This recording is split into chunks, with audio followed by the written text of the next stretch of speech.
you to like tell anybody about it? Like, were you talking to people throughout it, or like how did you get to the point where you like were finally open sharing it with somebody? I feel like throughout the relationship, in the beginning, I tried a bit, and then I started playing it off, and I was like, oh no, it's not so bad. Like, but then people would literally walk past my room, and I'd be like crying, like on the phone, and I'd like run out, and people were like, oh, what's wrong? And he would get upset if I would talk to people, so I just couldn't. Like, I felt stuck, and and afterwards, I was very open. I was open with my parents, and they knew. Parents know. They know. Yeah. My mom was like, no, you shouldn't like be with him, but I can't tell you what to do, and I just am worried for you because I know that you're not completely happy, and you're young, and this isn't like something you should be going through. And I was like, it's gonna get better. And I did talk to my parents. Like, my parents were there when I found out that he cheated, and the girl who he cheated with texted me and was like calling me some horrible things, and I was like, What? this is the wrong way around. Like, I should be the one texting you. Yeah. Anyway, I'm not like that, but I blocked all of them, both of them. Yeah. And I was talking to my parents about it, and once I got back to school, I was very open with my friends, and I said, thank you for sticking by me, and I'm really sorry for like everything that I've done to you, because it wasn't just him that was like, he negatively affected me, but I didn't treat my friends the way that I should have. And I just kind of cut them out because I felt like that was the only way that I could cope and that he could deal with everything. Okay, yeah. But yeah, I am very open with it now. If people ask me, I will say, like, if I'm struggling with stuff, I'll sometimes be like, look, this has happened to me. This isn't an excuse, but this is why I like sometimes react this way, or this is why I feel this way sometimes. So It takes a long time to really get to that point. Yeah. I mean, I didn't even know that I was supposed to talk to anyone about it. Like, I was 16 years old, like, growing up, going through high school, and I didn't, like, understand, like, how you were saying. It's like, you don't know what you're going through until it's, like, too late. And so it's good to talk about it, like we're talking about it, and talk about red flags, because, I mean, if I could go back and just know that I was supposed to talk to someone about that instead of bottle it up and just let it slide, like... And I feel like that's a huge thing too. Like, since we're so young, I feel like, one, these things are really never talked about, so we really don't have anything to kind of go off of. We have nothing to learn from, and we really don't have the tools to even deal with these things. Like, if you didn't like see say your parents had a great marriage, like, how are you supposed to know that what you're currently in isn't okay? And then why, if you don't see it as a problem, why would you even try to talk to anybody else? What's interesting is that I actually was really trying to help myself. I, like, the second I was home, I wouldn't tell him I was going. I'd like go to see a therapist. I was on medication, like, and I tried not to tell him about it because he would have been like, what's wrong? Like, I should be, like, I'm helping you, like, why are you having to rely on this? And I would go to the, like, school counselor and stuff, and, like, I try not to tell him, but he found out, and he was surprisingly okay with it. Because he's really opposed to it. He's like, no, I don't need it. I'm fine. Like, if you tell the school about my issues, like, I'm going to do something. So I was like, okay, I'm not going to, like, I want to tell someone, but I can't. So I'm going to try and help myself at least and talk through it.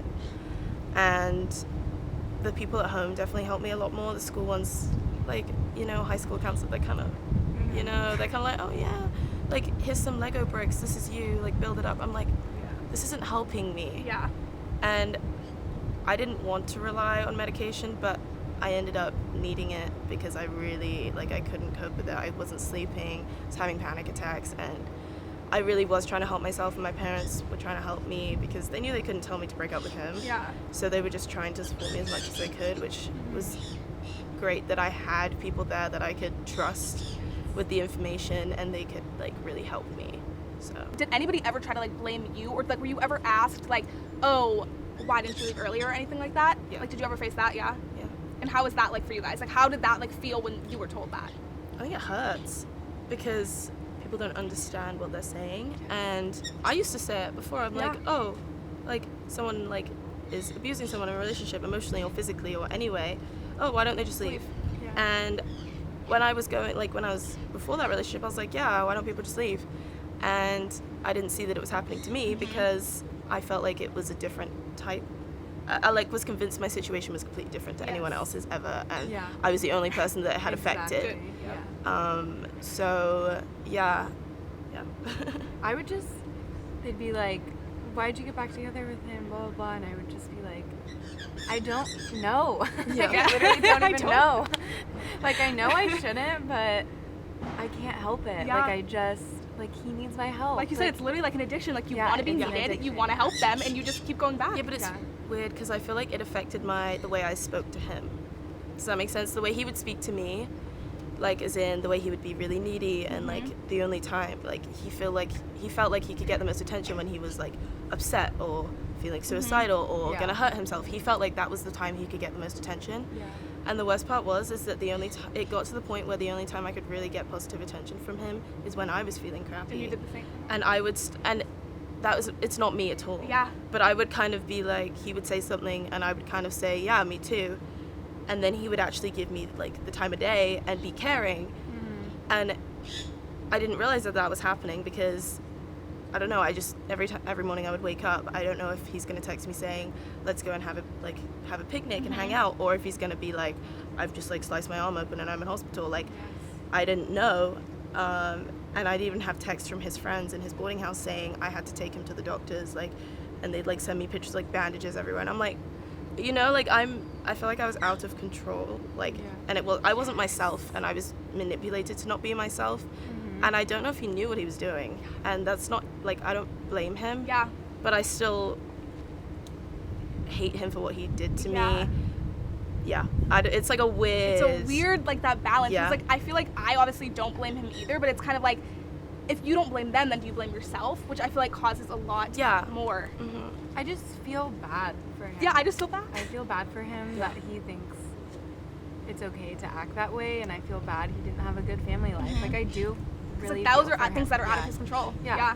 But for like you just have to kind of like my anxiety, it was just the fear of the unknown. Like I fear. never knew what was gonna happen, and even after it's just like so much anxiety all the time. I didn't know if it was a good day, a bad day, what was gonna happen to me today. But just realizing it's out of your control, like acknowledging that and being like, whatever is gonna happen, and like I'm gonna be okay at the end of it. Like even minor things, like just day-to-day life. Yeah. I've definitely overthink things more. I go through phases. Sometimes I'm like fine, and then other mornings I'll sort of wake up and like sort of continuously, like most mornings I'll wake up and be nervous. And even though I've been out of it for ages, I feel like I've kind of programmed myself to expect the worst. From like I'll check my phone and I know like it's gonna be fine, like it's like an Instagram like message or something, like you know, it's not like anything, but my automatic reaction, I wake up and I'm like, oh, like what's wrong? That's how I feel too. Like I still feel like there's points in my life when I'm very out of control. Like even with my dad, like I still talk to him, but I feel like this need to like text him every day to make sure he's okay. And then even literally if he loses his phone all the time, but he won't text me for a day, and I literally will like freak out. Like I'll have the worst anxiety. I'll be sitting like, oh my gosh, something happened to him. Every time my phone goes off, I'm like, oh my gosh, is somebody calling me to tell me something happened to him? Like, and that still happens. And like I have been out of it for like quite a bit of time, but like no matter what, whenever it's with him, it's like I'm just on edge all of the time. Like I like need him to be texting me on a regular basis, so I can feel like at peace, like okay, like he's okay today, like I don't have to worry about anything. Because I feel like still to this day, even though like I genuinely know I am not responsible for his life, I feel like to this day, if something were to happen to him, I still would 1000% feel responsible. And it's just like a scary thing because I don't want to have to like go through something else or deal with something else. And like I love him and like I want him in my life, and so I like hope that, you know, over time things will shift, but like it affects every single area of your life. I think the hardest is when they don't reply. Yes. Because you think, You think the worst. where immediately. are you? Yep. What are you doing? What have you done? Yes. Like, and that was the worst for me because he would be texting me every minute, and that would be what I used to, even at night, like because he had insomnia, he wouldn't sleep ever, and I needed sleep. I was in school, like, and I just like I would have to keep my phone on loud every night for a year because I thought he's gonna call me, and if I don't pick up, he's gonna hurt himself, and that's gonna be on me because I was asleep and that was my fault. And I think when they don't reply for a day, you're thinking, wow, like something's happened and this is all my fault. Exactly. And I think that's actually harder than them constantly texting you. It is, because I feel like for me it's like, of course they're probably fine, but since we've been stuck in this position, the worst thing is the first thing that comes to mind. Like there was one time my dad didn't text me for like a week, and right before he stopped texting me, he said something like, oh, like I'm going to die or something, and I didn't hear from him for an entire week. And then literally I called him and he ended up calling me and he was like laughing on the phone and I was like, do you not realize what you just put me through this entire week? Like every day I sat there waiting for a text from my mom or for someone else telling me something happened to you, but it's like these things don't really go through their heads and then they don't realize what it does to you as a person, because now it's just like I feel like I'm always gonna be like this with them, honestly. Yeah. Which is hard. Yeah. I think you'll be able to not be like that. Yeah. I had this dream. Okay, so like for years my biggest fear was like him dying, right? Mhm. Obviously. Yeah. Like something bad happening, every text I got, it was on it. And it was just a couple months ago. I had this dream and I was back in high school and he convinced me to sneak him into my house to like watch Netflix in my room. So we're in my room watching Netflix and my parents like knock on the door and I'm like, oh great, like we're caught. And my parents walk in and they're like, what are you doing? And I was like, I'm so sorry, like he's here, like I know you don't like him. I shouldn't have done that, like I'm so sorry. And they were just like, what are you talking about? And I was like, what? And I like look over, this is so dramatic, and he like disappears. And they were like, we came in to tell you that he like died tonight, like he got killed tonight.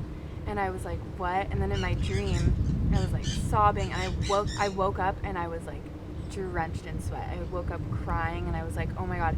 It literally felt like in real life that he actually died, even though it was just in my dream.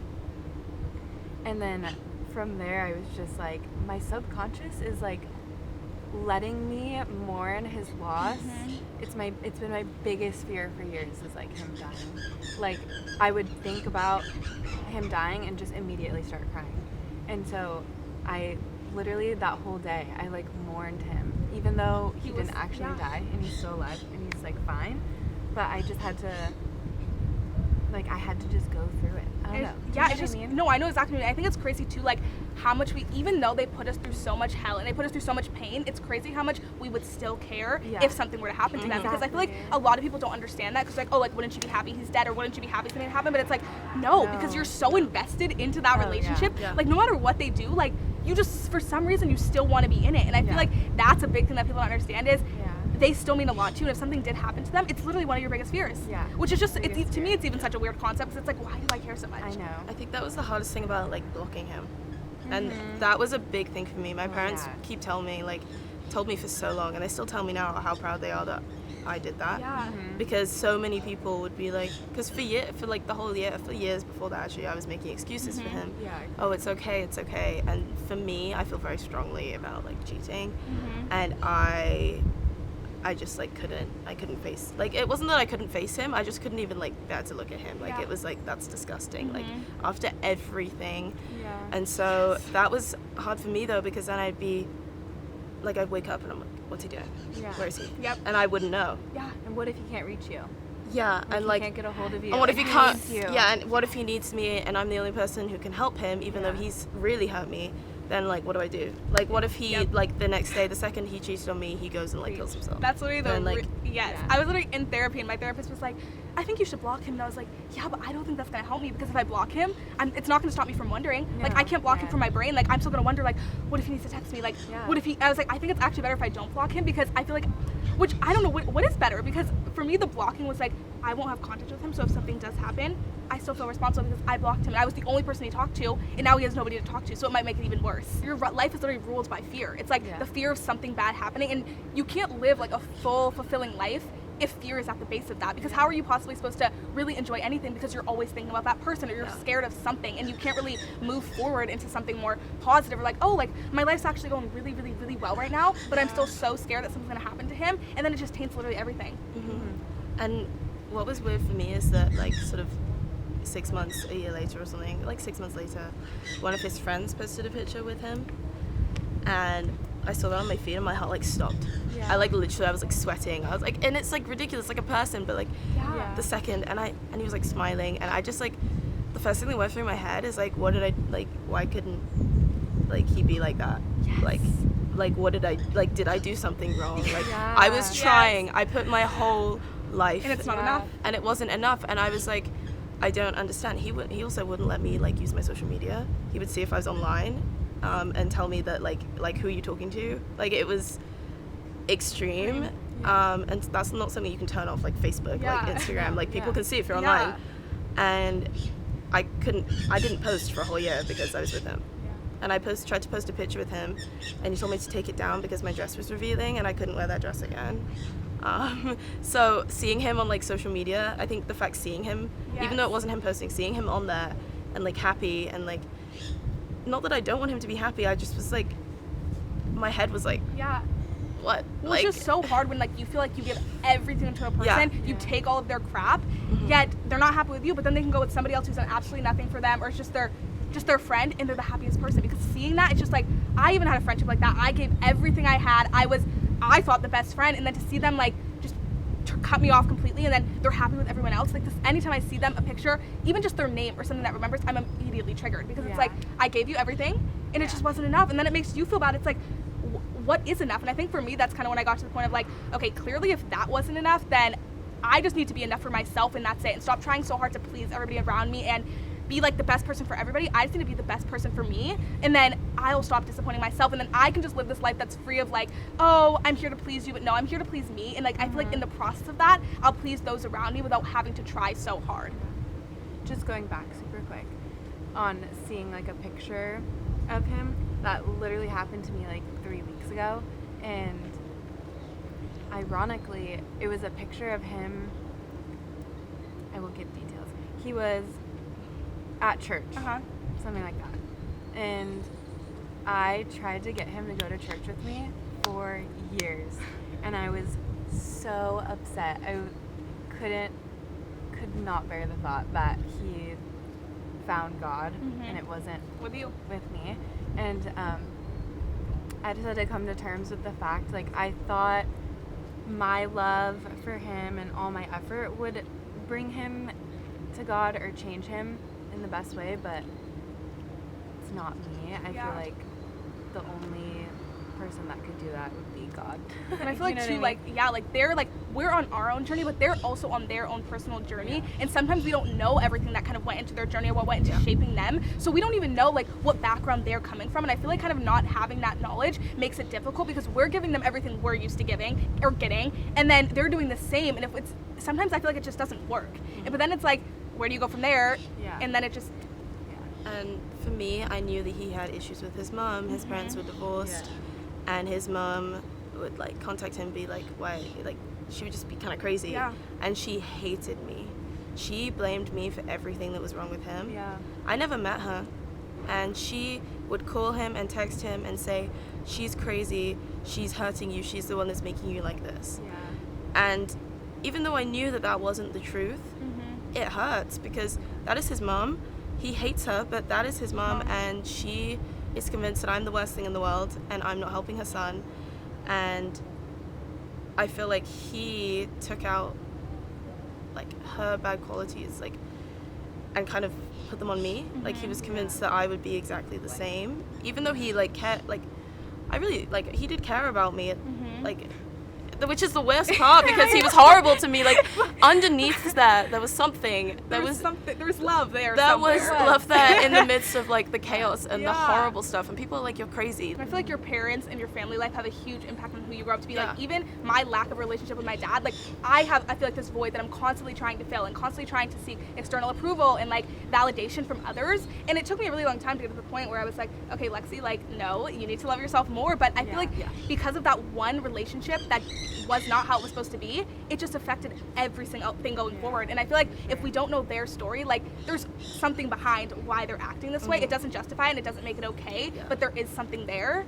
And I feel like that's why I'm able to like kind of have some sort of empathy and not completely hate them, or like I try to just like see things in their shoes, which for me kind of gives me a little more peace. And so I think it's just hard coming out with something like that, because I feel like I see the worst in people. Like, I'm a very positive person and I always try and see the best, but when I'm feeling low, I will think of the worst case possible scenario in every situation.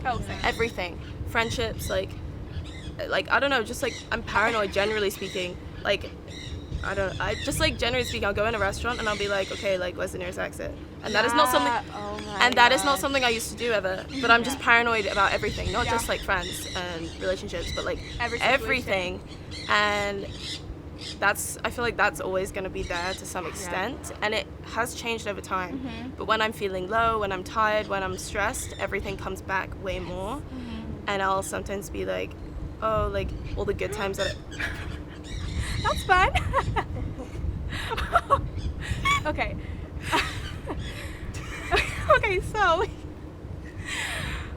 Oh dear. Well, with that, I think the birds are ready for us to be done. So can you guys, in Pep Talks fashion, can you give your best pep talk to somebody who's in maybe this kind of situation and just is feeling very stuck? Wait, sorry. Wait, Wait, what was the question? Okay, at least I didn't go my clothes. Can you give your best pep talk to someone who may be feeling stuck or in a situation that they want to get out of but they don't feel like they can? Okay. My pep talk is to know that you're not alone and know that you can talk to anyone. Everyone's there for you, even if you think they're not. Even if they haven't gone through what you're going through, they're still going to be there for you and help you find resources. Also, Title IX is a good resource. I love them. But yeah, stay alert, look out for red flags, realize your self-worth, and don't accept anything other than perfection. Amazing. my pep talk would be realize that you can reach out to people, and I think it's hard because people don't understand your situation, and they won't understand your situation because they're not you. And that doesn't make them less of a friend, but just try and let them understand what you're going through and how to cope with that, and try not to cut out people even if you're told to, because it's just, that's hard on you, and you need other people there for you. And reach out to your family, reach out to your friends. If you feel stuck, please just contact a therapist if you can. I know it can be hard, but that really helped me, and you aren't alone. People have gone through it before, and Yeah, I think with that, I think we just need to celebrate survivors, because at the end of the day, we're survivors. We survived something that most people don't go through. Something that's not normal, and we came out of it. We're sharing our story to inspire others, and look, we're just doing amazing things, and I think it's absolutely amazing. So thank you guys so much for being here and for having this amazing conversation with me. And thank you guys for joining us, and we will see you next week.